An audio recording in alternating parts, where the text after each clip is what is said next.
Welcome back to Decoding the Flow, the podcast where we explore the concept of creative consciousness. And today I'm joined by actress Bruna Fachetti, who recently took one of the most iconic characters in Brazilian literature. Not only one character, but six.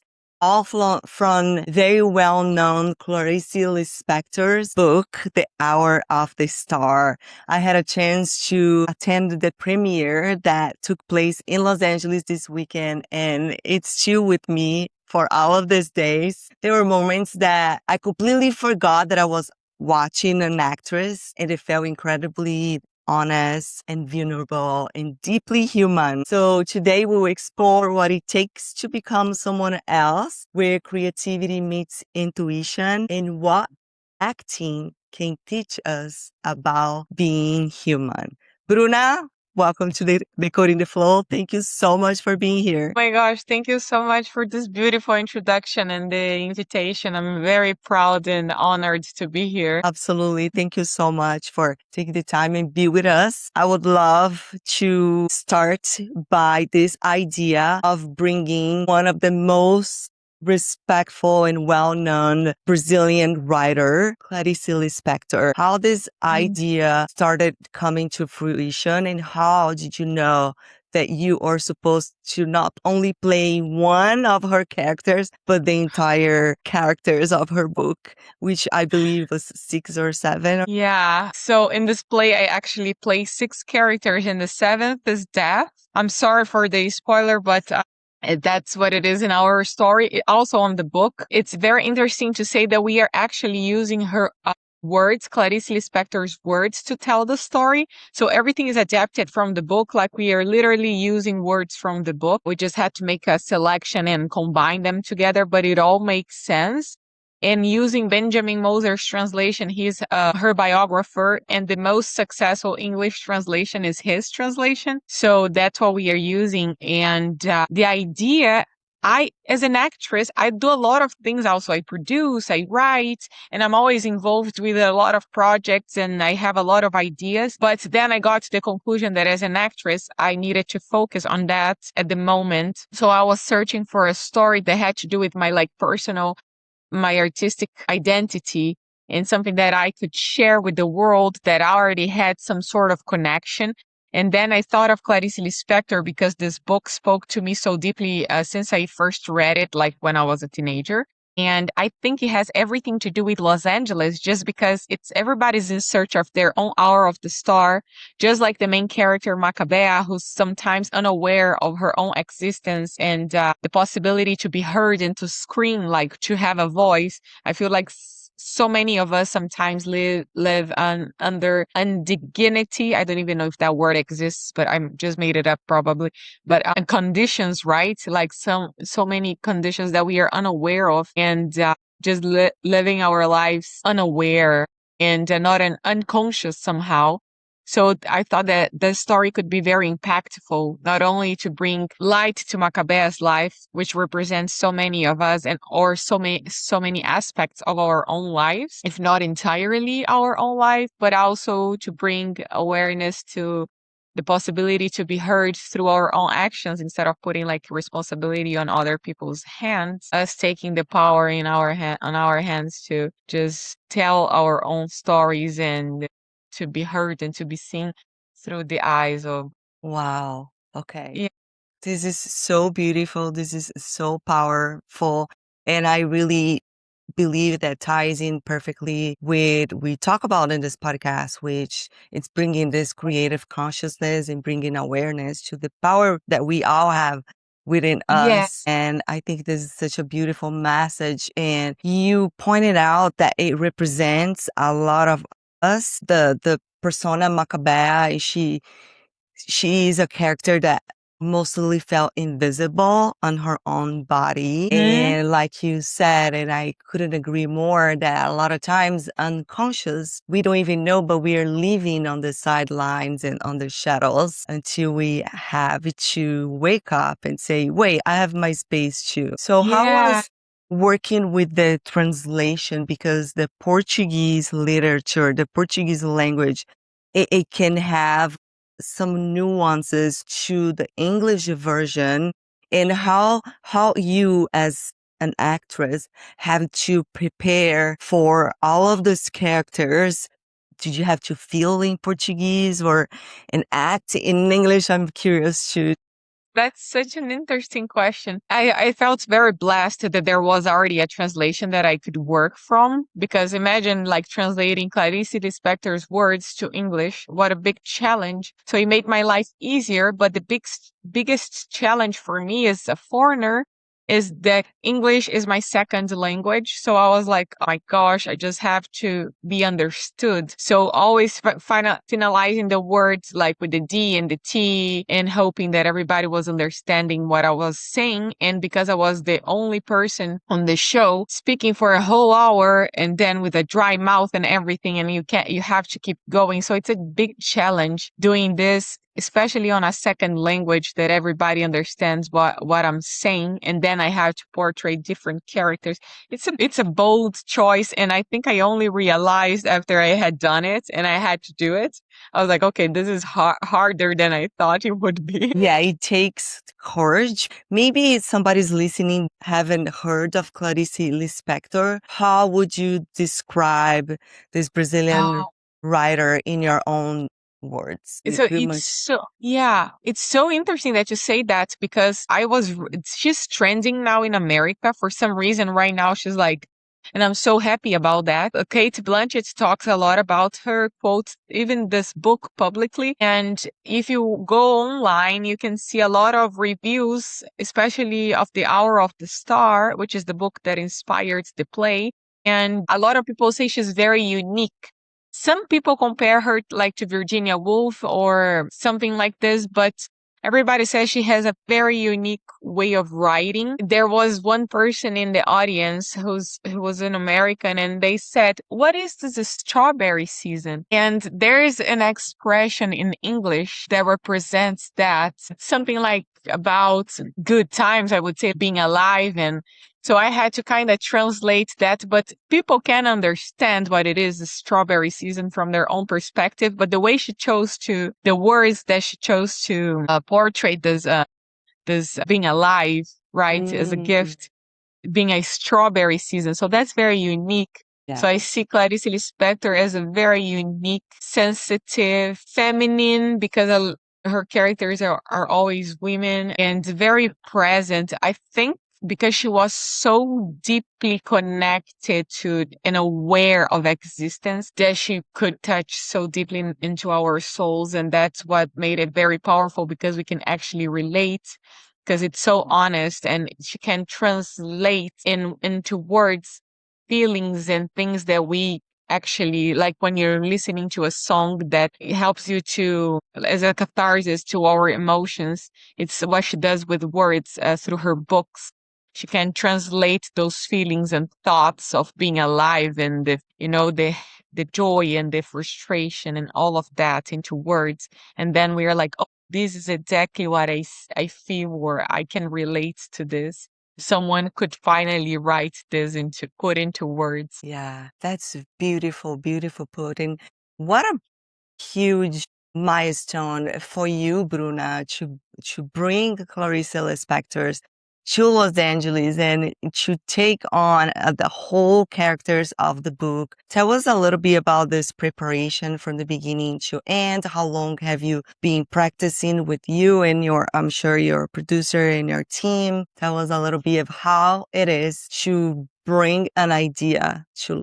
So we had only 2 months to produce this, and as the main, I'm the only actress, but also the producer, the lead producer. So I was wearing both hats, and that was a big challenge for me. But Alex Chietri, the Brazilian director, he supported me a lot, especially on the creative choices when it comes to set design, costumes. He helped me so much with that. So all of that was his idea, the way to tell the story through like Brazilian artistic lenses, because not only Clarice Lispector, she's also a Brazilian author, but also the choices that we made, how to tell the story like with few elements on stage through creativity and imagination. That's also very Brazilian and unique. We had fuxicos on set, like on stage, Yeah. and The costume is very like cangaço, so inspired. So from the northeast of Brazil, inspiration, which is the main characters, Macabé and Olímpico, they are both from the northeast. So a lot of that, I thank Alex for bringing on board and helping me to solve those creative choices and also get those done. We had so many Brazilian partners, just like with book publishing, but also Michelle Curcio, she did the costume. We had a Brazilian friend from Kiss My Trash doing the building the chair with us, and all from a sustainability point, because we thought it would be beautiful to bring discarded elements that people don't see value in, that we could repurpose them into something beautiful and meaningful, just like the greatness of everyone, the greatness of Macabea, the greatness of every person, and the greatness of what is there that couldn't be used. And so much magic happens because the base of the chair I found in the middle of the street. I'm like, I'm gonna have to buy this or disassemble a chair. But then out of a sudden, I'm driving to class and this chair, exactly without the back, exactly how I needed it, was in the middle of the street waiting for me to pick it up as a piece of trash, or someone like was just getting rid of it. So that's how we built our own, all of our, and even the fushikos are leftover fabric, and they are small little flowers of fabric. It's just so meaningful to me, each single detail. But the preparation, I also thank my Eureka from Chekhov Studio International. She helped me build those characters from a place of ease and love. It was the first time that I worked with the Chekhov technique, and it only works if you come from a place of ease. If you force or pressure, it doesn't work. And then you let it flow, it comes like magic. It was an insane experience to me. Almost like the characters would find me. They are all inspired on the book.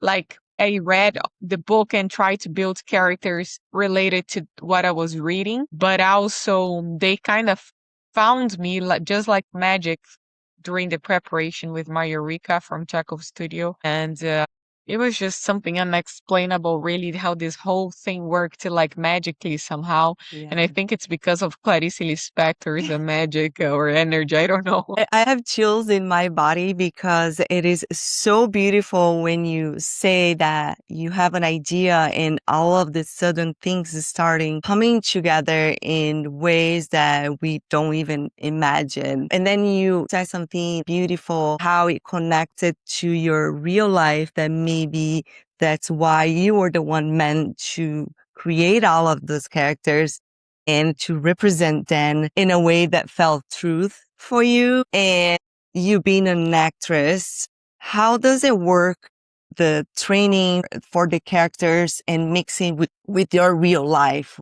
Is there a link, or there's a fine line that separates them both? That's such an interesting question. I feel like all the characters live in us.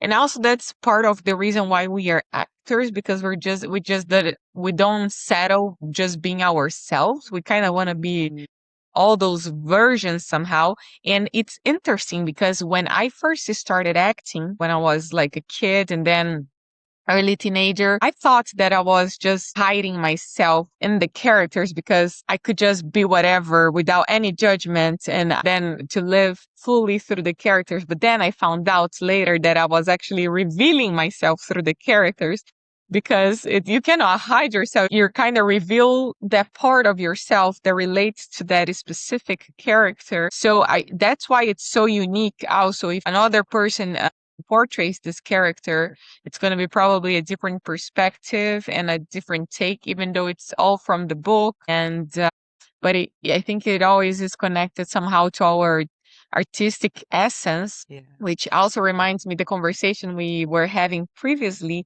about the creative flow and how things come up alive. There is something very beautiful that I learned with Camila Amado. She was a big Brazilian star who unfortunately has passed. She was one of the big actresses in Brazil, and she would always connect Einstein to acting somehow. And she would say how matter is actually the as like this divine essence, the energy inside out. So matter is energy inside out that is made to be seen. So we were made matter so we could see this energy. So everything that is alive, the trees, each person is part of the life Essence. energy, this essence in different ways. So you can see the creation through each person, through the lenses of each individual. And I think it's important that we keep this individuality because it's what makes us human and unique. So if we kind of try to do something that it's already being done, or just to even like a cover, if you sing like the main singer, you're not adding any new information. But if you're doing a cover of a very well known music, but you do it in your own way, it can be even more powerful sometimes than the actual song because you're bringing your individuality, your uniqueness to this. So that's how I try to connect to my own life. And some things, even though I was not taking this route, they felt very personal to me as well. So that's why I also wanted to tell the story. I felt like Macabea so many times in my life. Yeah. Wow. And yeah. From my perspective, watching the premiere, it felt really deep. And somehow, even I think it has to do with your essence of Bruna, of this light and almost funny in a drama scene. Yes. I'm sure that you heard that before. It was really interesting to see. And I love that you were saying about us bringing our essence to create uniqueness, to express ourselves in a way that nobody else can do it. We talk a lot about authenticity. How did you find your authenticity through Oh, that's acting? my gosh, what an interesting question. I feel like I'm still searching for my authenticity in my own life, like as an individual. I'm always like, am I this or am I that? I feel like sometimes I have double personality. Sometimes I'm like more confident and, like, oh, this is me. Okay, good. And then Different sometimes, traits that we have to, it depends of the phase our life or where we go or what we need to do. We yeah. kind of explore these different traits. Yes, even though like with clothes, it's so interesting. Then sometimes I'm like feeling really inspired. Then sometimes I just want to hide myself. So authenticity in my life, I feel like it comes from a lot of self-knowledge in a way that I do a lot of therapy and I deeply try to understand like human conditions because it's also part of my work. But especially for myself, it's so important that for me to understand this, to live life fully and I feel like so many actors are so frustrated just as human beings. Like it's almost like to become an actor, you gotta be, I don't know, traumatized and frustrated. And I'm like, no, you can't just live like this.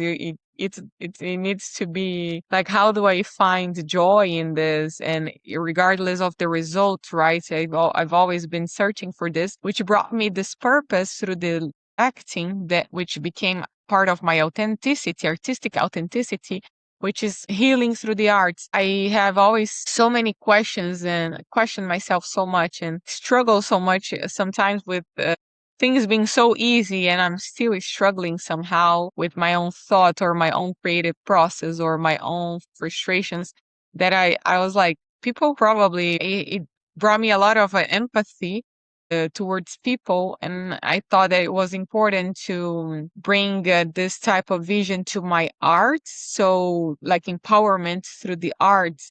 So, every artistic choice that I make, I try to bring it to be through those lenses of a very human place, an empowering place for people to connect because I feel like I have so much compassion for humanity because I feel so much as an individual that I'm like, oh my gosh, if I have so much and I still feel so much, imagine the rest of the world. So it brought me a lot of empathy and compassion towards humanity. And it made me want to bring this to my work as well and became part of my artistic authenticity, this healing through the arts Healing kind through the of. arts, beautiful work that you are doing it because art is healing, right? Because we're expressing yourself. You are also discovering who you are. So the more you Yeah. do something that may be dormant comes out, but you have to allow it to. Do you Yes, agree? and it just inspired me to say something, and also letting go and of the results and wanting to control the end results, because at the end of the day,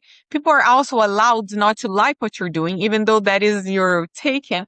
So, and it's so hard for artists because it's so much work, and then you have to be brave enough to put yourself out there, and you still have the courage to be disliked because someone might not connect at all to what you're saying or to what you're doing. It's an artistic choice. Like, I could have done this play in so many formats. Yeah. I decided to do a solo show portraying all those characters, which to me is a big challenge as an actress, and it also shows a variation. Like, it's good as an actor to be able to do this, but it's very challenging. Someone could have like said, "Oh, I don't like the artistic language or the artistic take." So it's interesting that we do all of this, and then at the end of the day, we cannot control the result, and we shouldn't. Like, people should be free to like or dislike and to take whatever they want with them, because each individual is going to relate to something different in what you're Yeah. doing, and that's also the part of the beauty in it.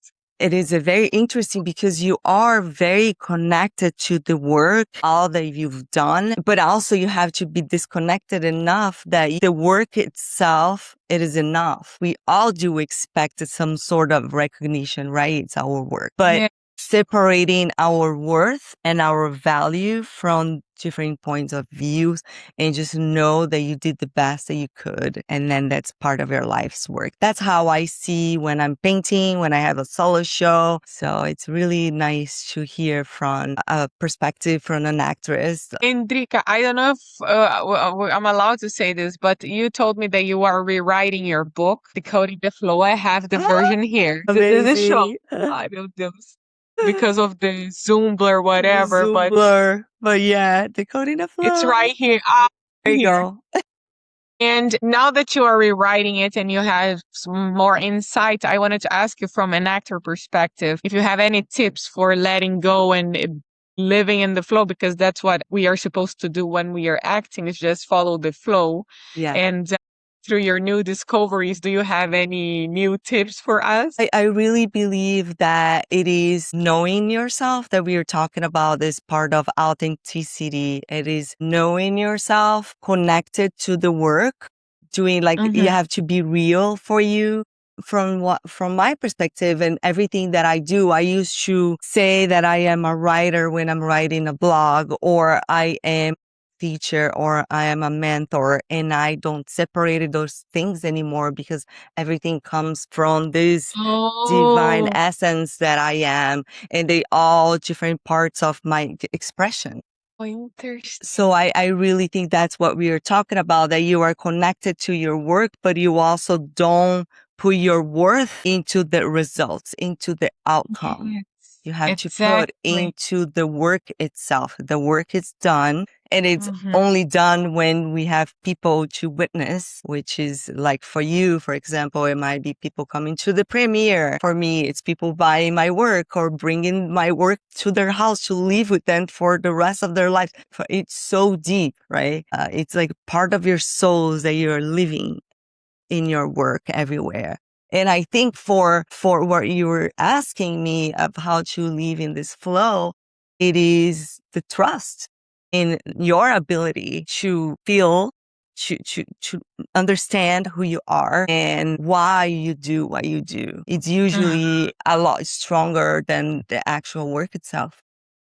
Yes. Oh, I love that. Almost like whatever needs to come through you, you will feel it. And we are sensitive enough to know, okay, this is it. Like you were saying, there were many different ways that you could portray that story, and you decided to do this way because you definitely felt something, Mhm. some that's when the flow comes in, because the flow is this feedback loop when you are doing something that you are connected, that you are love, that you are passionate, that you are excited about it. Things just come and you just listen to it, and you almost like you're just a conduit to whatever needs to come. So it's about trust, knowing yourself, knowing your work, and not be afraid of going a little above of what you know, right? Because we're here to expand no matter what we do. So Being always open. use always do something that is a little bit more difficult, that will require more of you. So I'm in the right place then, already doing Absolutely. that,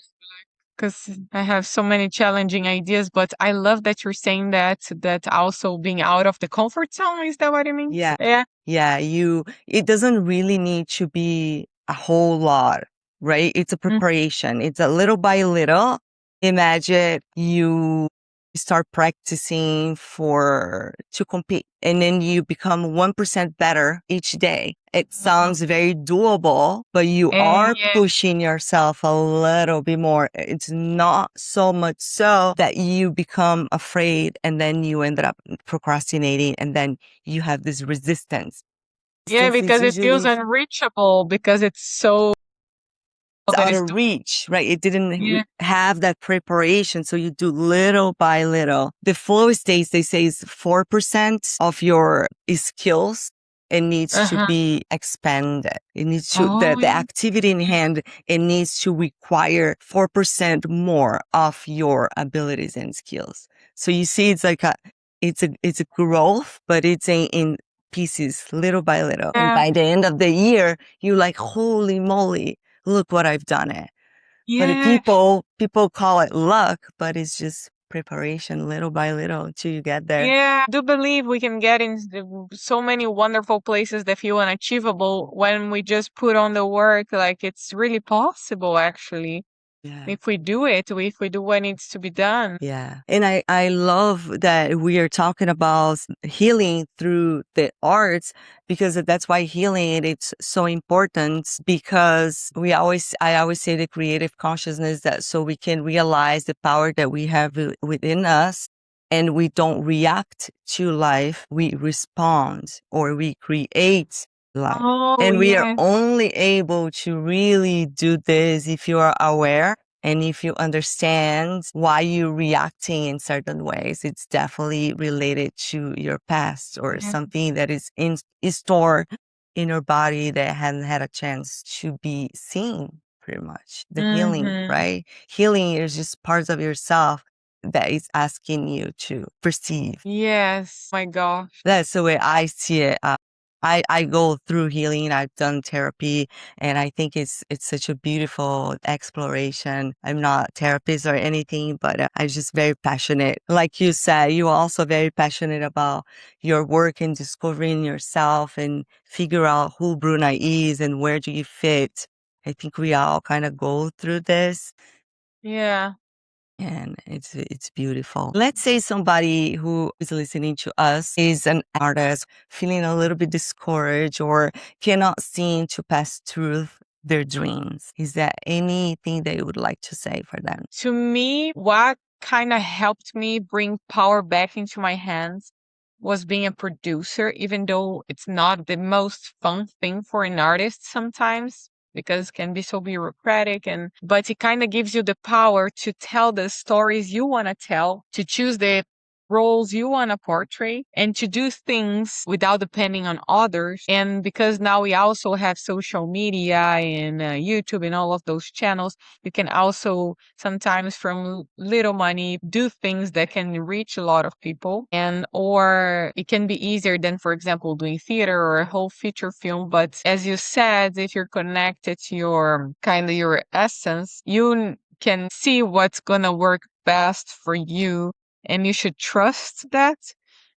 And especially letting go of the results, having the courage to be disliked, and knowing that everybody's going to take you according to the moments that you are in your life and the kind of consciousness that you have in that moment. The results are going to bring you exactly what you need. So if you are open to that, it's like I'm now doing a play in Hollywood. It feels like from a Brazilian perspective, a huge thing. I try to see this as a huge achievement, even It though it's an is. independent theater. It takes a lot of work to let people know about your work and who you are and yada yada. And I don't know where this is going to take me, but it took me so much to be able to do this.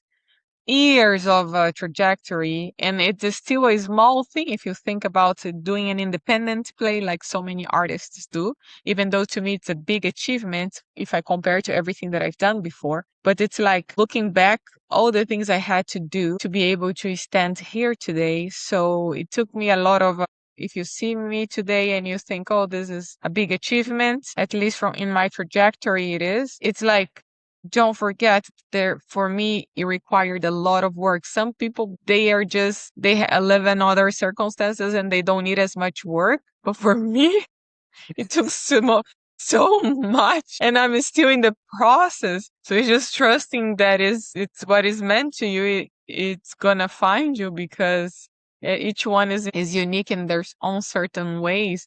Like I have so many gifts by being a Brazilian that I can bring to the world, but also so many other challenges because of that. Being one of them, English as a second language, and then there's the accent, the whole work that I have to do, like speaking English to be understood and yada yada. So it's like it's gonna be a different challenge for each person. You cannot be worth less just because someone didn't like or you didn't have the results you expected. So you need to still be a whole, full human being with your own greatness, regardless of where everybody else thinks are. I think this is the first step, actually. Yeah. You are listening to Decoding the Flow with me, Drica Lobo. If this conversation is inspiring you, take a moment to follow the show and share it with someone who is ready to live more creatively. You can find more inspiration, art, and behind the scenes stories at dricalobo.com or my Instagram at dricaloboart. Now, let's take a deep breath and get back to the flow. You said something so beautiful that it depends of the consciousness that you put into doing the work. That's actually what it's going to bring the results. It's the power of the intention, right? Yeah. Yes.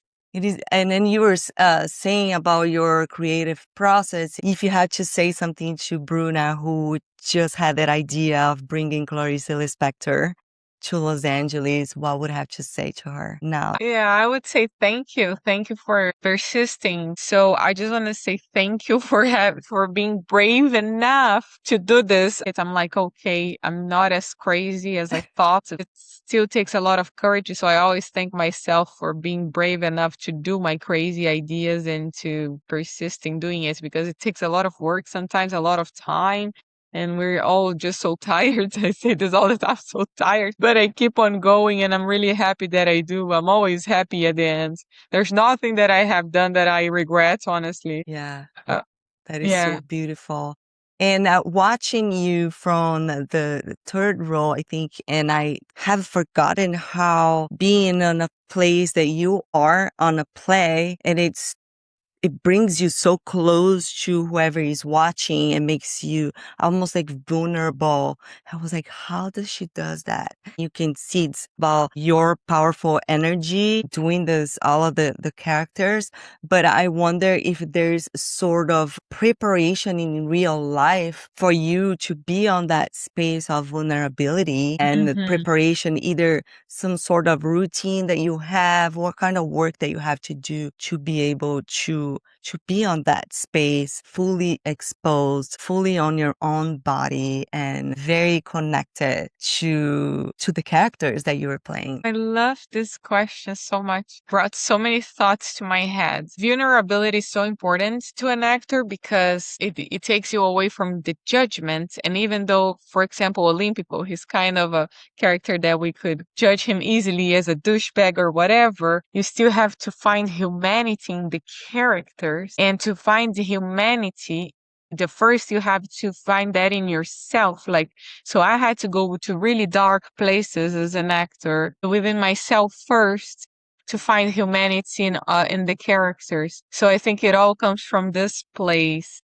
And then what brings me some confidence on my work is also, I think, because I have like been doing this for so many years now, that I studying here and there, especially working with Alex and Mayurika. So I have the feedback from them, which helps a lot. You're not all on the stage you're alone, but you're also with all of your team who's there supporting you and who helped to build the story. So you're not fully alone, and you also have the characters to support you because they are some sort of other energies, essences that are there living with you. So which kind of protects the actor, but at the end of the day, to find this place of vulnerability, I think you have to allow yourself to be fully human in all imperfective ways. Yeah. You said something so beautiful that you have to find the good on each character, even though these characters may not be so good, right? Or considered good on the eyes of the beholder, which I believe, does this affect the way that you live your life? All of this deep work that you do, understanding not only characters,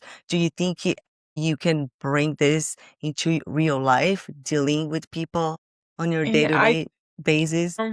It definitely brings me a lot of compassion to so many things. Like, I really feel for people in so many ways that I'm like, oh my gosh, this must be so hard because, and then I think of myself, I'm like, I have everything and it's still so hard for me sometimes. And then I have a lot of compassion for other people for living under like some circumstances that sometimes it can be really, really much harder in my perspective. So, but I think it has mostly affected my work than the stories I want to tell, how I approach everything. Because obviously, as a human being, I'm imperfect as well, and sometimes I have really my bad moments or impatient moments or whatever. But it brought me a lot of being humble, being very grounded and down to earth. Like, okay, I have big dreams, but also no more really fantasies like I used to when I was early teenager. I feel like I see life in this like Clarice Lispector did in such a profound and aware way sometimes. Not comparing myself to Clarice because she was extraordinary,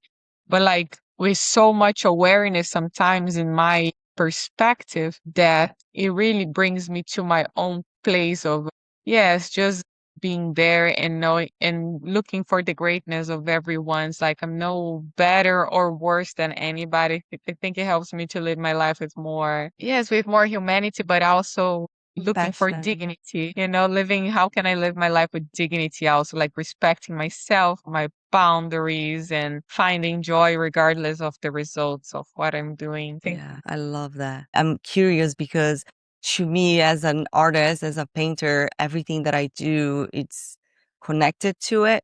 And I wonder if for you as an actress, how does this play for you to live in your day? I definitely love watching people. I think as much as art is great, life is going to always be more interesting because there's so many things that happen in life that I'm like, oh my gosh, if this was a soap opera, nobody would have believed this. And so people in real life, they can be so interesting. So I definitely like watching people. And sometimes I get myself like as a character and then he always gets me thinking, am I a little bit of this character or is this character a little bit of me in a kind of sense?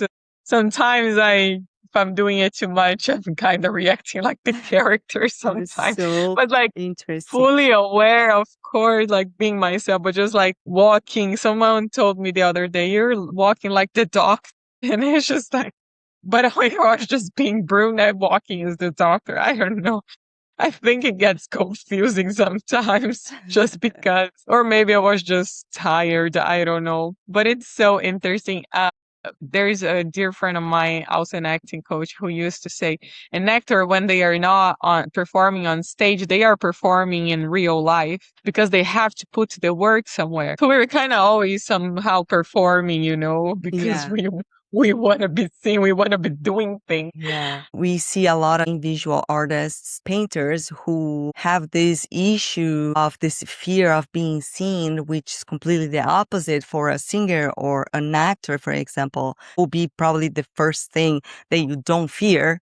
It is to be seen, but what are the other things that you still need to learn? Yes. The last thing I wanted to say also about what you asked me for if I would give an advice to anybody is just starting from where you are, doing what you're capable of doing right now.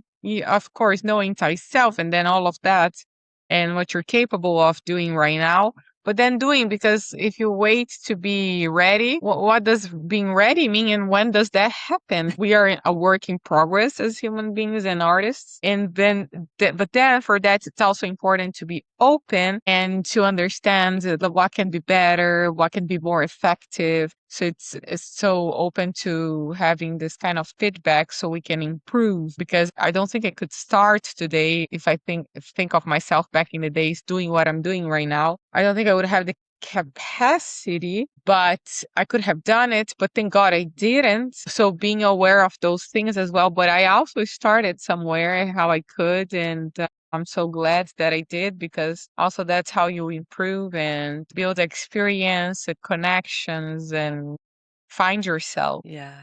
It's a whole process, right? It's a slow progression of your being because you're Yeah. discovering yourself and you're changing and evolving. It doesn't end, right? Oh my gosh, never ends. Never ends. Bruna, let's go back to Clarice Lispector. What do you expect this play to go, or where do you think it's going to take you next? Thank you for asking this question.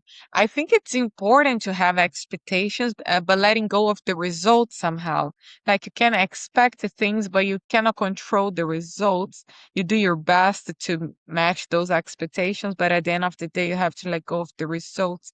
When I did this play, I had two main expectations as an actress: to be able to be seen. And I got so much more already than I expected, because I learned so much as a human being who's working with Alex and my Eureka on my characters process, and coming from this place of ease and love and the English. Oh my gosh. So I learned so much from that already.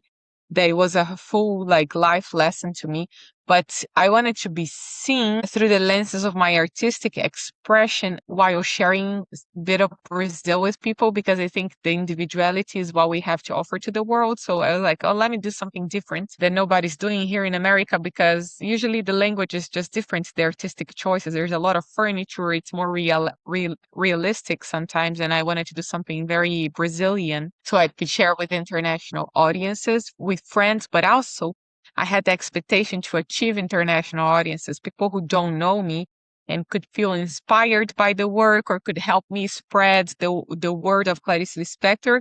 And through those words, also my own work as an actress.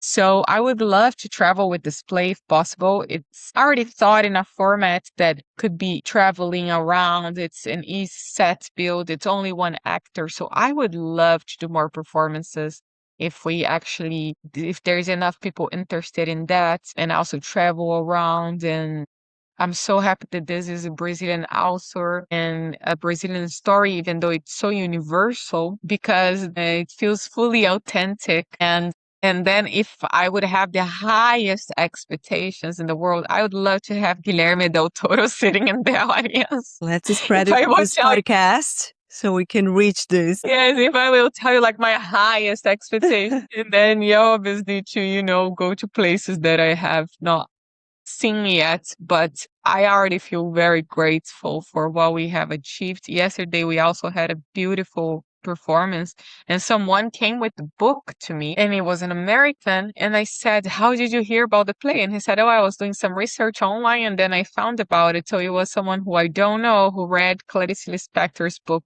So, and some other people told me they want to read the book now. So that's so beautiful. There's a cultural exchange, and then I really believe in the power of the message that the book Mhm. brings. And if that helps more people, then it's more beautiful than anything else. Wow. This is so beautiful, Bruna. Thank you so much for taking us behind the scenes. I have one last question before we can invite people to come and see your play if you're in Los Angeles. But before we go there, I want to ask you if there is anything that you realized toward the beginning when you were starting this process of bringing this play to life, if there were anything that were blocking you and that you had to let go to be able to achieve this. I think somehow the hardest challenge for me, I really want to give you like a meaningful answer, but I can only think right now about this place of ease and love. And I feel like embracing who I am and what I like, despite of what others might like. So, and just jumping in cold waters and having the courage to be disliked. I feel like I have learned a lot this year about that.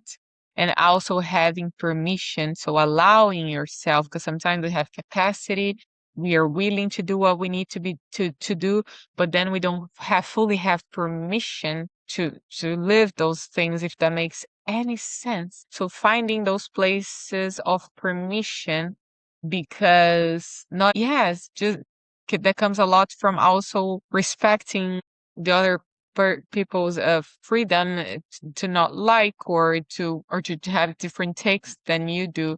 So that brought me a lot of also it made me very calm, because I'm like, okay, I'm not able to control this end result. So it's gonna be easier in some ways. But my gosh, I like to control everything. I have anxiety as a producer. Like, I want things to be done as soon as possible. And there were so many moments that I had to let go and just trust the process. And that was really hard. And I was like, we're gonna do what we can do with what we have, and it's gonna be it. And if we cannot have that, we're going to find another way, or we're going to do how we can, and it's going to be fine. But I had to tell that myself so many times. So, yes, that was the biggest challenge for me. Yeah, that is so beautiful. I wanted to congratulate you, your courage. I want you to invite people why they should go next weekend to watch your play. Yeah, so we are doing 3 more performances for now. This is our like global premiere. Hopefully, we're going to travel around with this play.